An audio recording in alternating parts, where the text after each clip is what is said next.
बिस्मिल्लाहिर्रहमानिर्रहीम अस्सलाम वालेकुम। आज मैं आपके लिए बहुत ही मज़ेदार झटपट बनने वाले इवनिंग स्नैक की रेसिपी लेकर आई हूँ, जो कि बच्चों और बड़ों दोनों के बहुत ही फेवरेट होते हैं, झटपट बन जाते हैं।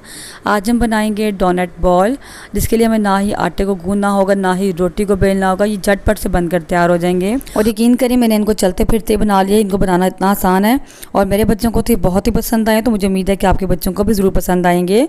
तो वीडियो को आपने पूरा देखना है, क्योंकि अगर आप फर्स्ट टाइम बना रहे हैं तो आपसे बहुत सी मिस्टेक्स होंगी और मैंने वीडियो में बहुत सी टिप्स दी हैं, जिनको फॉलो करेंगे तो आपकी रेसिपी बिल्कुल ठीक बनेगी, बिल्कुल परफेक्ट डोनट बनकर तैयार होंगे। तो बढ़ते हैं रेसिपी की तरफ। वीडियो अच्छी लगे तो वीडियो को लाइक ज़रूर कर दीजिएगा, शेयर कीजिएगा। चैनल पर नए हैं तो चैनल को सब्सक्राइब करना मत भूलिएगा।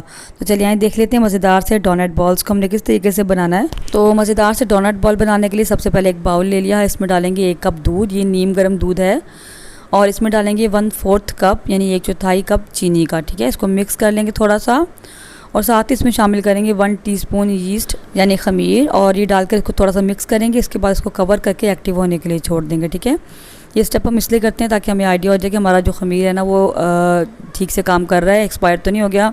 बाज़ दफ़ा ये होता है कि यीस्ट ठीक नहीं होता, जिसकी वजह से हमारी सारी मेहनत ज़ाया हो जाती है। तकरीबन 10 से 15 मिनट के लिए इसको कवर करके छोड़ेंगे। तो देखें, आप देख सकते हैं ऊपर बबल्स आ चुके हैं, इसका मतलब हमारा यीस्ट बिल्कुल ठीक है और ये एक्टिव हो चुका है। अब इसमें डालेंगे 1 अदद अंडा, 2 टेबलस्पून कुकिंग ऑयल। आप मक्खन भी डाल सकते हैं, लेकिन मक्खन पे खर्चा करने की ज़रूरत नहीं, अगर है तो डाल दें, नहीं तो ऑयल डाल दें आप। चुटकी भर नमक डाला है और उसके बाद डालेंगे 1 कप मैदे का। ठीक है, 1 कप भर के मैंने लिया है। इसको आप अच्छे से मिक्स कर लेंगे। ठीक है, विस्क की मदद से अच्छे से मिक्स कर देंगे ताकि कोई इसमें लम्स या गुठलियाँ वगैरह ना बने और तमाम चीज़ें अच्छे से मिक्स हो जाएँ, और एक बैटर इसका बना लेंगे। अच्छा, यहाँ पे आपने देखना है कि बाज़ दफ़ा क्या होता है, अंडा बड़ा छोटा भी होता है तो उसका डिफरेंस होता है। तो अगर आपको ज़रूरत पड़े तो मैदा इसमें और शामिल कर दिया। यहाँ मैंने 1 टेबलस्पून मैदे का और डाला है, क्योंकि काफ़ी पतला मुझे लग रहा था, और हमने इसको फ्राई करना है। जब पतला ज़्यादा होगा तो ज़ाहिर है ऑयल बहुत एब्जॉर्ब करेगा और बिखर जाएगा। ठीक है, तो देखिए अभी मैंने इसको ऐसा बनाया बैटर, जिसको अच्छे से मिक्स कर लिया, बिल्कुल स्मूथ हो चुका है। अब क्या करेंगे, इसको कवर करके हम किसी गर्म जगह पर, यहाँ बाहर ही अगर आप रखना चाहें तो रख दें, और यहाँ गर्म जगह पे रखना चाहें तो उसमें कवर करके गर्म जगह पर इसको रख दें ताकि राइज़ हो जाए 1-2 घंटों के लिए। तो मैंने इसको ओवन के अंदर रखा था, तो ठीक है, 1-2 घंटे बाद इसको हम चेक करेंगे। तो देखिए हमारा बैटर जो अच्छे से राइज़ हो चुका है, इसको मैंने ओवन से निकाल लिया है। तो अब आपने यहाँ पर फिर देखना है कि आपकी कंसिस्टेंसी कैसी है, क्योंकि हमने इसको फ्राई करने से पहले एक बार देखना है। तो फ्राई करने के लिए सबसे पहले मैंने ये जो है 1/4 कप का मेजरमेंट के लिए कप लिया है, जिससे हमने मेजर करना है, और इसके अलावा ये चम्मच है जिससे हम सालन वगैरह मिक्स करते हैं और सालन बनाते हैं।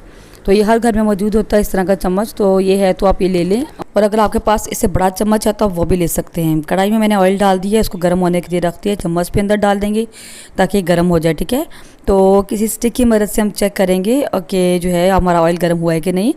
तो अगर स्टिक्स में के नीचे बबल बनना शुरू होंगे तो गर्म हो चुका है, लेकिन अभी देखें बबल्स नहीं बनना शुरू हुए। तो थोड़ी देर बाद फिर दोबारा से चेक करेंगे तो देखें स्टिक के नीचे बबल्स बन रहे हैं, इसका मतलब ऑयल हमारा गर्म हो चुका है। लेकिन ऑयल को हमने बहुत ज़्यादा गर्म नहीं करना, मीडियम गर्म होना चाहिए। तो अब हमने चम्मच को गर्म कर लिया, इसमें बैटर डालेंगे और मैं आपको दिखाती हूँ पहला जो है डोनट बना के कि ये कैसा बना है।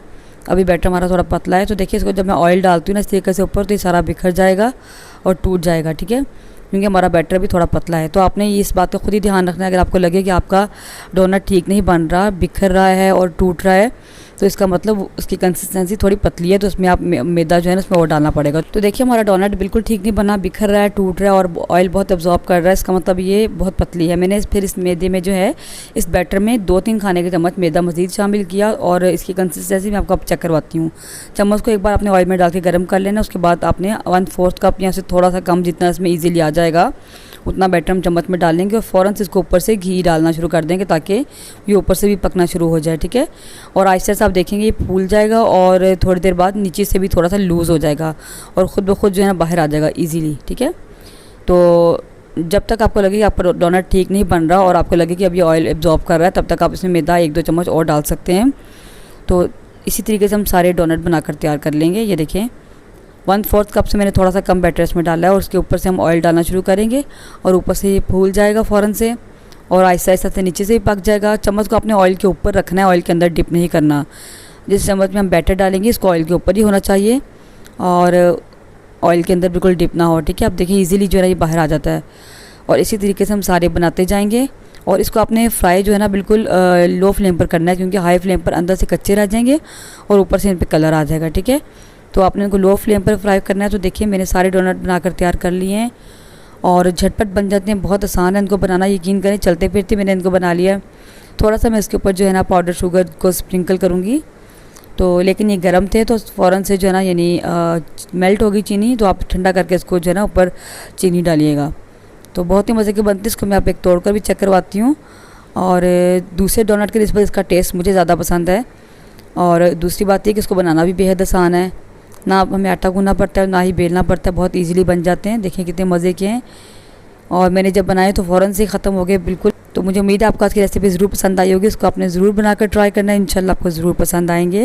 वीडियो कैसी लगी मुझे कमेंट करके ज़रूर बताइएगा, आपके कमेंट्स पढ़ के बहुत खुशी होती है। वीडियो अच्छी लगे तो लाइक और शेयर ज़रूर कर दीजिएगा। मिलते हैं इंशाल्लाह किसी नेक्स्ट वीडियो में किसी नई रेसिपी के साथ, तब तक के लिए अल्लाह हाफिज़।